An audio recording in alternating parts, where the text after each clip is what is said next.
30,000 logs, stacked 40 feet high, jammed solid in a canyon so tight you could walk across the river on top of them without getting your boots wet. And somewhere in that tangled mass of timber, there's one log, one single piece of wood that's holding the whole thing together. Find it, move it, and 30,000 logs worth $500,000 will flow downstream to the mills. Miss it, and you're standing on top of a time bomb made of wood and water that could explode without warning and kill every man within 100 yards. This was the Pacific Northwest in the era of river drives, roughly 1880 through 1940, and log jams were the nightmare that haunted every timber operation in America. When you're floating millions of logs down rivers to get them from the forest to the mills, jams are inevitable. A log catches on a rock, another log hits it, then another. Within hours, you've got thousands of logs piled up, the river backing up behind them, the pressure building.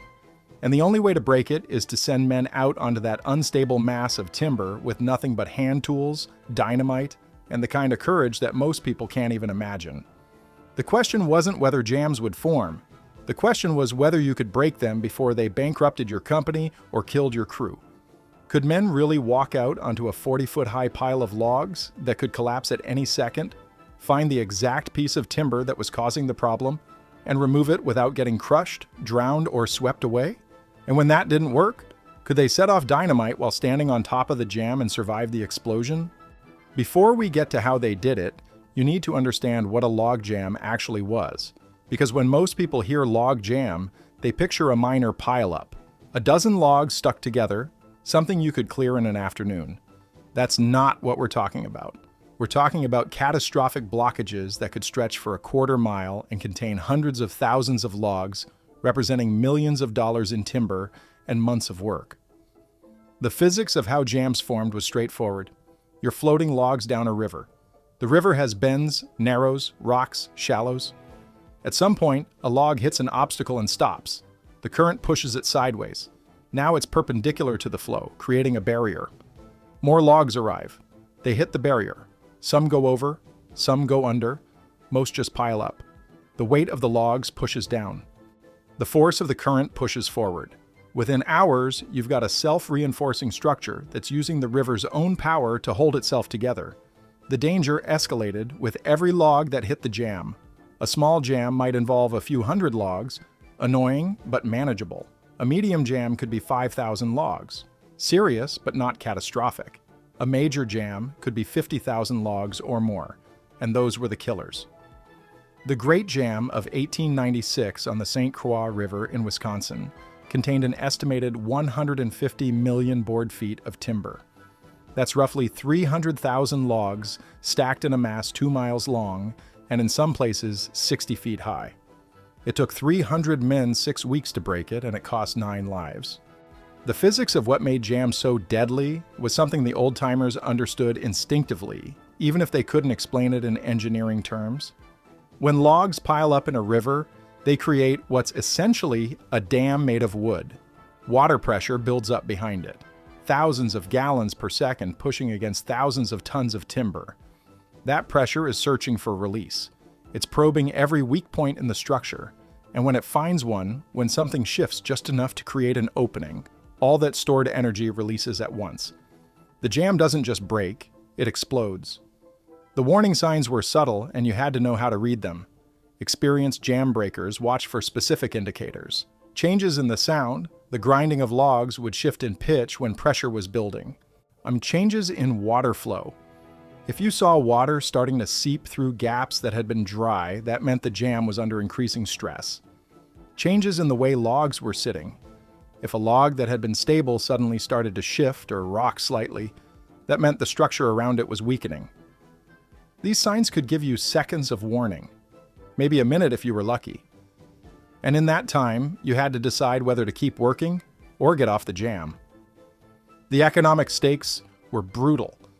Every day a jam stayed in place was money hemorrhaging from the company. The logs weren't being processed. The mills sat idle. The workers on the river drive were getting paid but not producing. A major jam could cost a timber company $5,000 to $10,000 a day in 1900. That's $170,000 to $340,000 a day in modern currency. A jam that lasted a month could bankrupt a mid-sized logging operation. And if the jam stayed in place until fall, when the water level dropped, you might not be able to move those logs at all. They'd be stuck there until the next spring, a total loss for an entire year.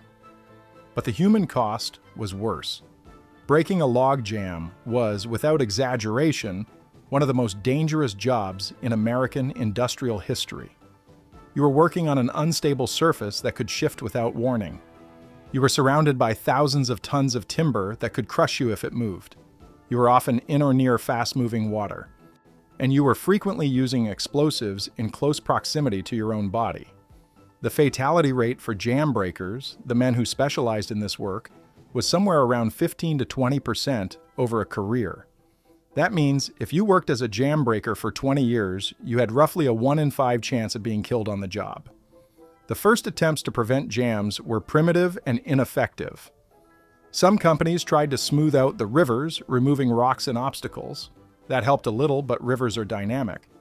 A rock removed in the spring would be replaced by a different obstacle by fall.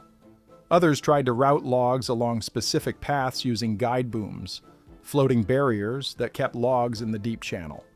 That worked in some places, but was useless in narrow canyons or rapids where the current was too strong to control.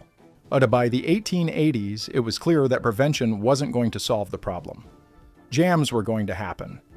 The only question was how to break them as quickly and safely as possible. And that's where the jam breakers came in. A jam breaker was a specialist. Not every logger could do this work. It required a specific skill set, the ability to read a jam and understand its structure, the physical capability to walk on unstable logs, the nerve to work in constant danger, and the judgment to know when to push forward and when to back off. The best jam breakers were treated like elite workers. They made double or triple the pay of regular river drivers, they had status in the camps, and they knew they were gambling their lives every time they stepped onto a jam. The primary tool was the peavey. A peavey was a logging tool invented by Joseph Peavey of Maine in 1858, and it was perfect for jam breaking. It consisted of a wooden handle about 5 feet long with a pivoting steel hook and a fixed spike on the end. You could jam the spike into a log to get purchase, then use the hook to roll the log or pull it toward you. A skilled man could move a 2-ton log with a peavey using nothing but leverage and technique. The peavey became so essential to river driving that every jam breaker carried one, and many could identify their specific tool just by the feel of the handle. The method for breaking a jam started with reading it. A jam wasn't random. It had a structure. There were logs on the surface that you could see. There were logs underneath that you couldn't see, but that were bearing most of the weight.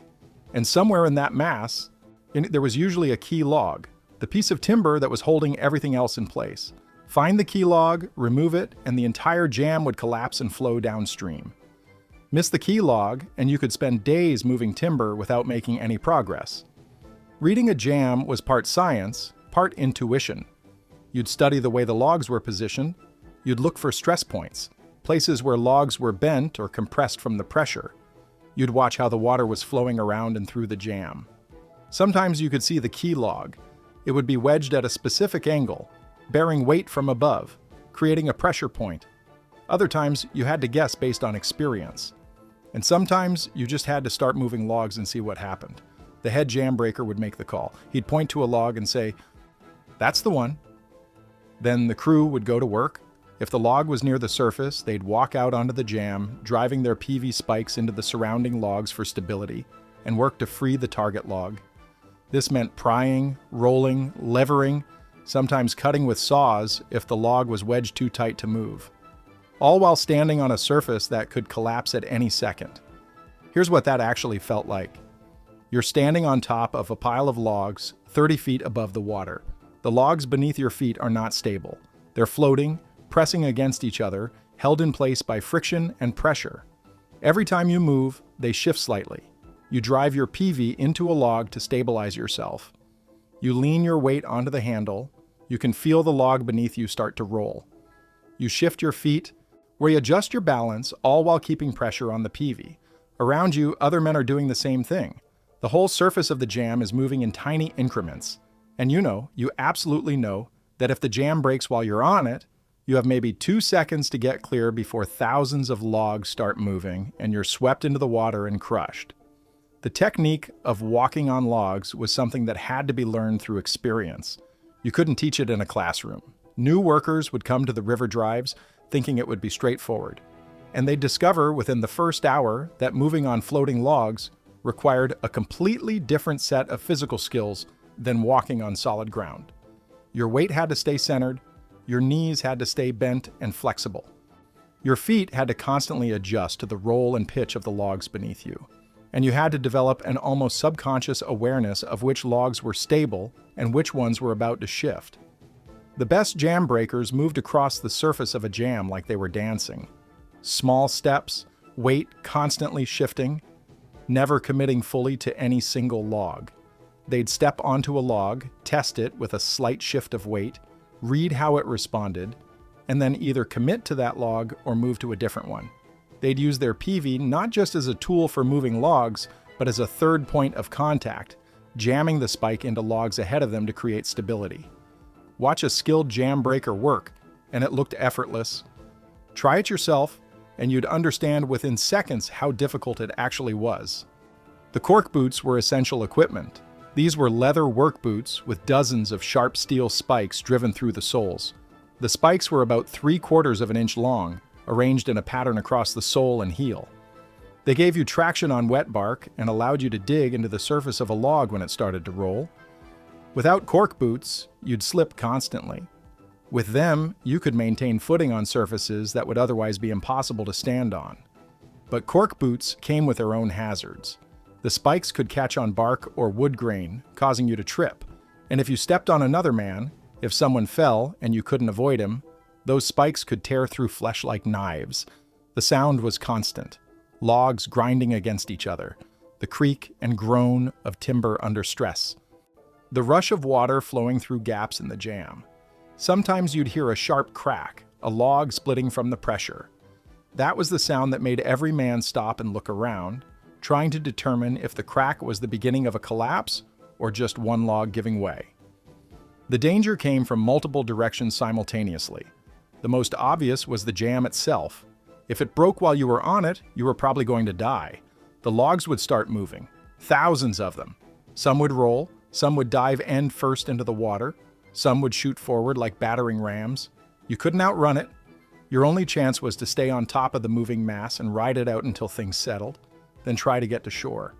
Some men managed it, most didn't. But even if the jam didn't break, there were other ways to die. You could slip. The surface of the logs was wet, often covered in bark that peeled away under your boots. One bad step and you'd fall between the logs into the gaps. Those gaps were death traps. Once you were between the logs, you were wedged in place. The current would pull at you. The logs would press against you. Your crew might be able to pull you out if they could get to you quickly. But if you were deep in the jam, if you'd fallen into a gap 20 feet from the surface, there was no getting you out. You'd drown while your friends watched, or a log could shift and crush you. A 40-foot log weighing 3 tons doesn't need to move fast to kill a man. If it rolled while you were standing too close, it could pin you against another log.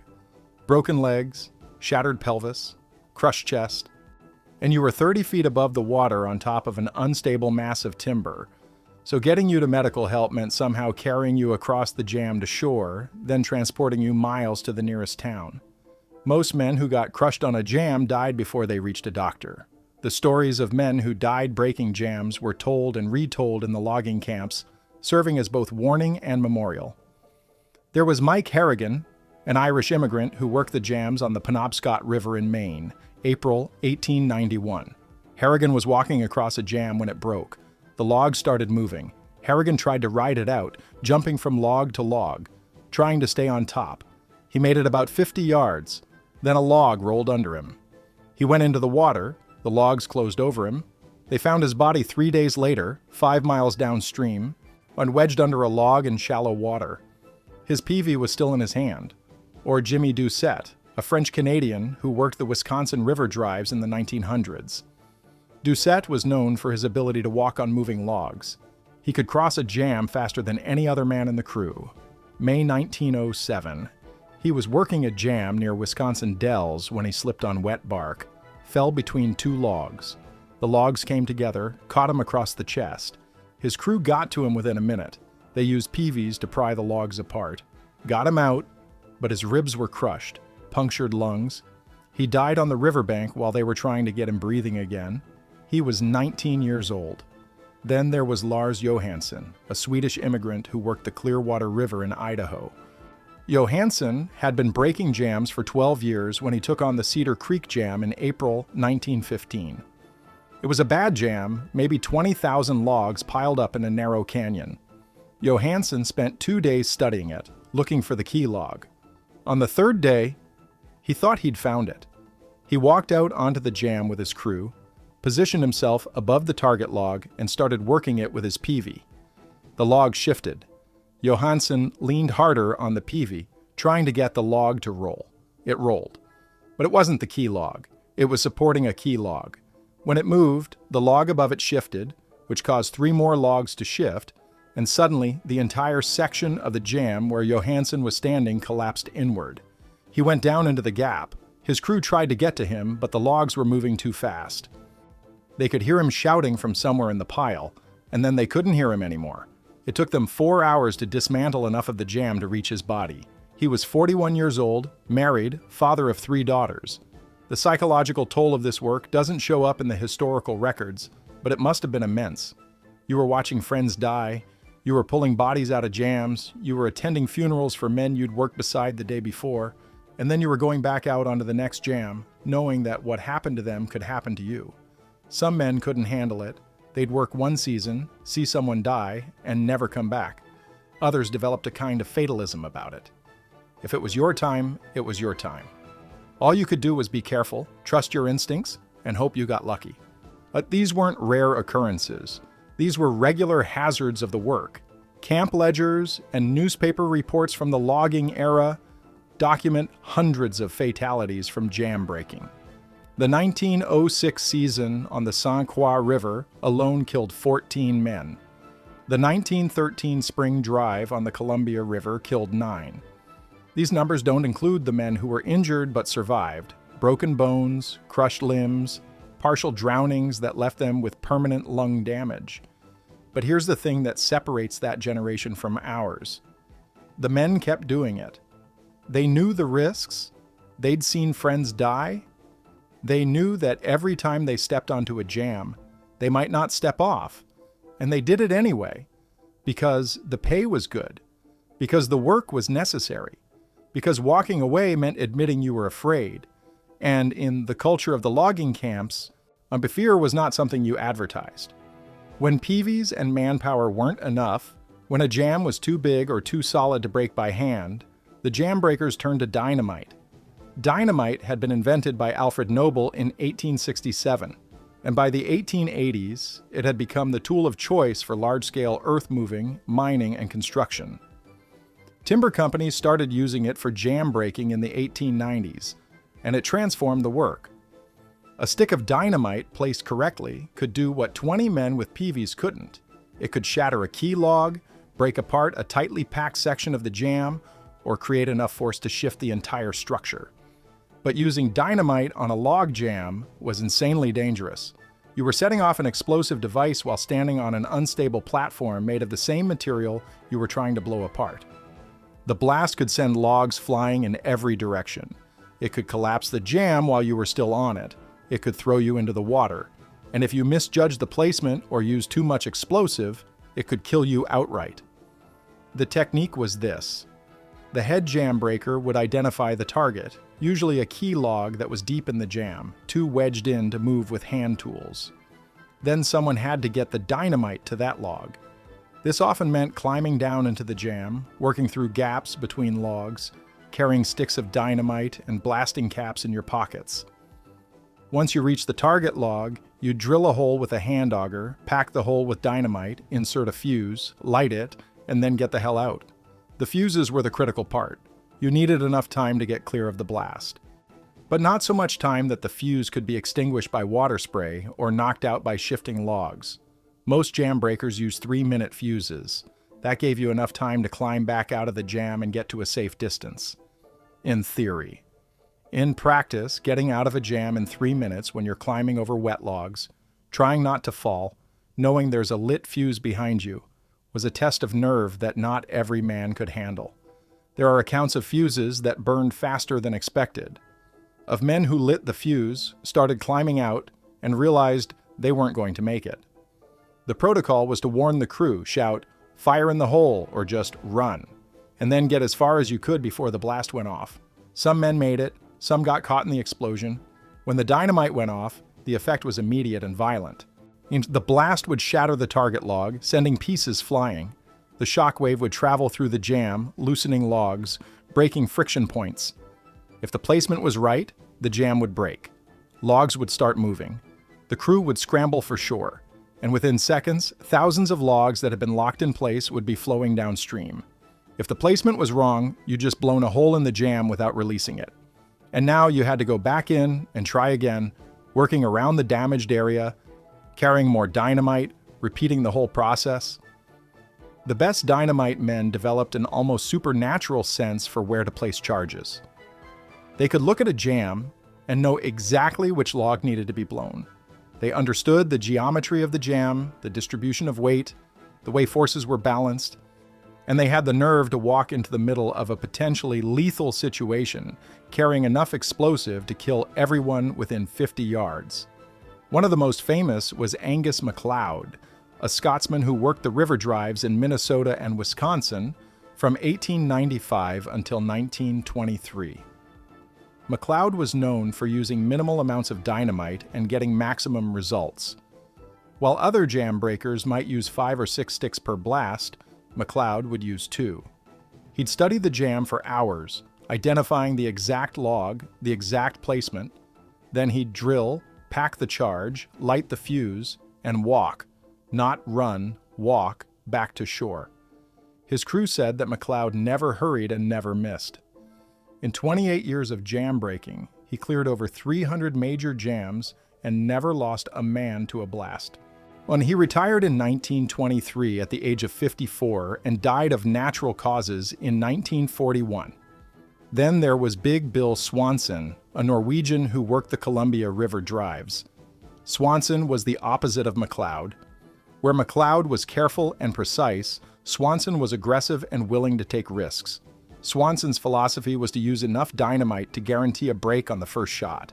He'd pack multiple charges into a jam, wire them together, and set them all off simultaneously.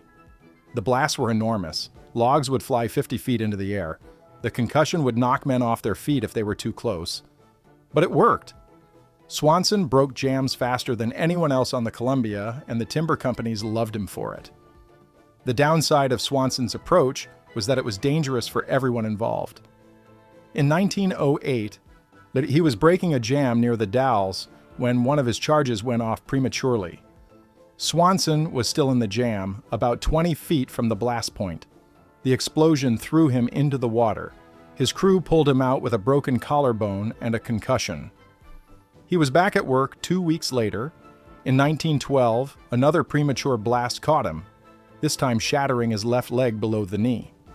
The leg never healed properly. Swanson walked with a pronounced limp for the rest of his life.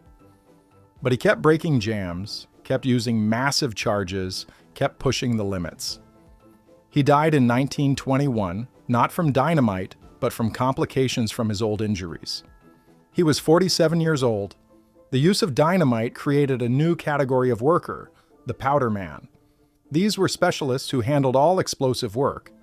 They were responsible for storing the dynamite, preparing the charges, and overseeing the blasts. Powdermen were highly paid and highly respected. They had to understand explosives, how much to use, where to place it, how to account for wet conditions or frozen timber. And they had to be willing to work with material that could kill them if they made a mistake.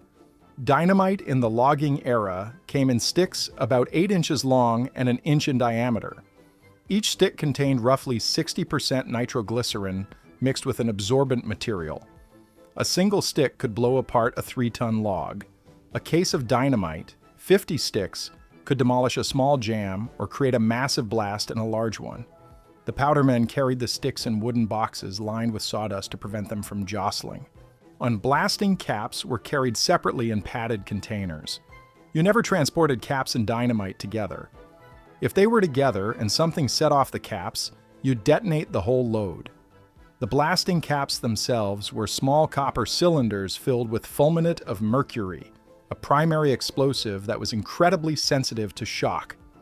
A cap dropped on a rock could explode. A cap hit with a hammer would definitely explode. The powder men treated them with extreme care, handling them like they were made of glass. But accidents happened. In 1902, a powder man named Carl Jensen was preparing charges for a jam on the Chippewa River when a box of blasting caps fell from his hands. One cap detonated. The explosion set off the others. Jensen lost his right hand and 3 fingers on his left. He survived but never worked as a powder man again. The actual blasting operations were coordinated efforts that required the entire crew to work in sync.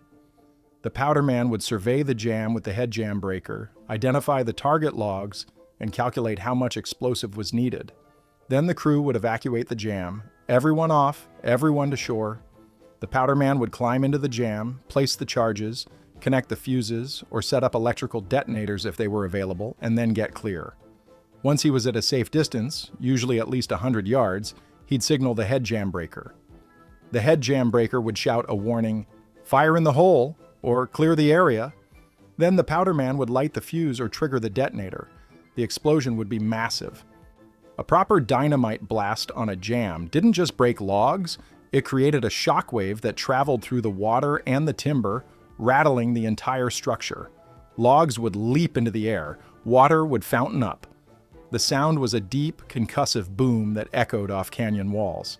And then, if the placement was right, the jam would start to move. The moment when a jam broke was both terrifying and exhilarating. 1 second, you had a solid mass of timber locked in place.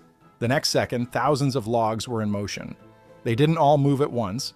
The logs closest to the blast point would shift first, sliding or rolling toward the open water. That movement would relieve pressure on adjacent logs, and they'd start moving. Then more logs, then more. Within seconds, the entire jam would be flowing downstream in a chaotic rush of wood and water. The sound of a breaking jam was unmistakable, a grinding roar as thousands of logs scraped against each other, the crash of logs hitting rocks, the splash of logs hitting the water. It was loud enough to hear from miles away, and it meant that weeks or months of work were finally flowing to the mills. But the danger wasn't over when the jam broke. The crew still had to make sure all the logs were moving and none had formed secondary jams downstream. This meant getting back out onto the river, sometimes onto partially broken jams that were still unstable, and using peavies to push logs that were hung up on rocks or caught in eddies. It was exhausting, relentless work that continued until every log was downstream and the river was clear. By the 1920s, the scale of jam-breaking operations had become staggering. A major timber company might employ 20 or 30 full-time jam breakers during the spring drive season. These crews would move from jam to jam, breaking blockages as they formed, keeping the logs moving. The biggest operations used hundreds of pounds of dynamite per season. The Weyerhaeuser Timber Company alone used over 2,000 pounds of dynamite in the 1923 season on the Columbia River system. That's 40,000 sticks of dynamite, each one powerful enough to kill a man if it went off too close. The economic value of jam breaking can't be overstated. Without it, river driving would have been impossible. Jams would have shut down the entire system. Timber would have rotted in the rivers. Mills would have closed. The entire Pacific Northwest timber industry depended on men who were willing to walk onto unstable masses of logs, find the key pieces, and remove them by hand, or blow them apart with dynamite. The jam breakers weren't just workers, they were essential infrastructure. But the cost in human life and injury continued to accumulate. The 1920s saw some of the worst jam-breaking disasters on record. The Big Eddy Jam of 1924 on the Snake River in Idaho killed 11 men when a poorly placed dynamite charge caused a catastrophic collapse. The entire jam, estimated at 70,000 logs, broke while men were still on it. Only 3 bodies were recovered, the rest were never found. The Rogers Gap disaster of 1927 in Oregon killed 6 men when a jam broke unexpectedly. No dynamite was involved. The crew was using peavies. I'm trying to move logs by hand. Someone found the key log and shifted it just enough. The jam broke. The men ran for shore. Most made it. 6 didn't. They were swept into the water and crushed under the moving logs. One of them was the head jam breaker, a man named Tom Patterson who had broken jams for 15 years without serious injury. He was 42 years old. These disasters led to some reforms. By the late 1920s, some timber companies started requiring safety protocols for jam breaking. Crews had to wear cork-soled boots with metal spikes in the soles that provided better traction on wet logs. They had to carry whistles to signal danger. They had to have rescue boats standing by downstream in case someone went into the water.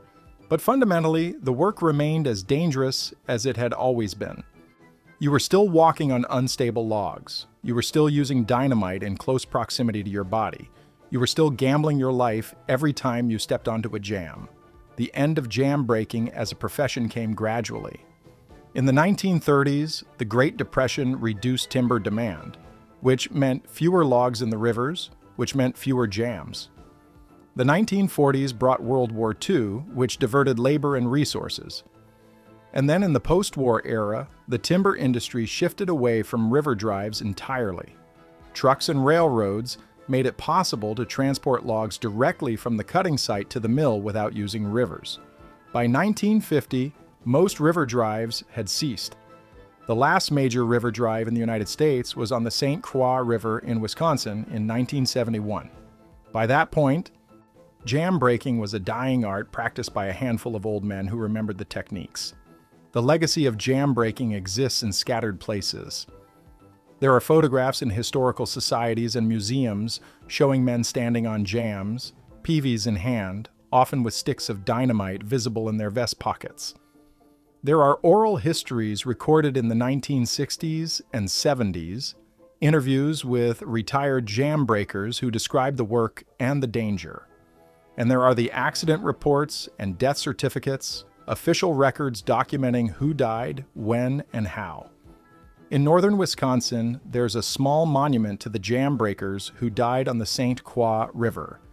It's a granite marker set in a riverside park, with a bronze plaque listing names and dates. 63 names. 63 men who died breaking jams on that one river between 1880 and 1925. The monument was erected in 1956 by surviving jam breakers and their families. Each year, on the first Sunday in June, a small group gathers there to remember the men who walked on the jams. The peavey itself has survived as a tool. Modern loggers still use them, though usually for moving logs in mill ponds or sorting yards, not for breaking river jams. You can buy a peavey at any forestry supply store. The design hasn't changed since 1858. It's still a wooden handle with a pivoting hook and a spike. Simple, effective, dangerous in the right hands. The dynamite men are gone entirely. The use of explosives for jam breaking ended with the river drives. There's no modern equivalent, no contemporary job that requires you to carry dynamite into an unstable structure and set it off while you're standing on top of it. The closest analog might be combat engineers or EOD technicians, but even those jobs have safety protocols and equipment that the jam breakers never had. What remains is the knowledge that it was done, that for roughly 70 years, from the 1880s through the 1950s, thousands of men made their living walking onto the most dangerous work sites in American industry, using hand tools and explosives to break apart jams that could kill them without warning. They did it for pay that was better than most jobs, but still modest by modern standards. They did it knowing the risks, and they did it well enough that the timber industry could function. There's a particular kind of bravery in that. Not the bravery of soldiers who face danger in wartime with the support of a military structure and the recognition that their sacrifice serves their country. This was everyday bravery. The bravery of showing up to work, knowing you might not come home, doing the job anyway, and then doing it again the next day. The jam breakers didn't get medals. They didn't get parades. Most of them didn't even get obituaries when they died. They got paid, they did the work, and when they died, their names went into a ledger and someone else took their place. That kind of physical courage, combined with technical skill and the willingness to accept risk as part of the job, is rare now. We've engineered most of the danger out of modern work. We have safety regulations, we have OSHA, we have equipment designed to protect workers, and that's progress. That's good, but it means we've lost something too. We've lost the direct relationship between skill, courage, and survival that define jobs like jam breaking. The rivers still flow. The canyons where jams once formed are still there. But the logs are gone. The jams are gone. The men who broke them are dead. What's left is memory. Fading photographs of men standing on mountains of timber, recorded voices describing the sound of a jam breaking, and scattered monuments that mark the places where men died doing work that had to be done but that no one would do now. If you have stories from the logging era, if your grandfather or great-grandfather worked the river drives, if you remember hearing about the jam breakers and the dynamite men, those stories matter. They're a connection to a version of work that was harder, more dangerous, and more physically demanding than almost anything we do today. They're evidence that people were capable of things we can barely imagine now. And they're a reminder that progress, real progress, often comes at a cost measured in human lives and injuries and sacrifices that most of us will never have to make.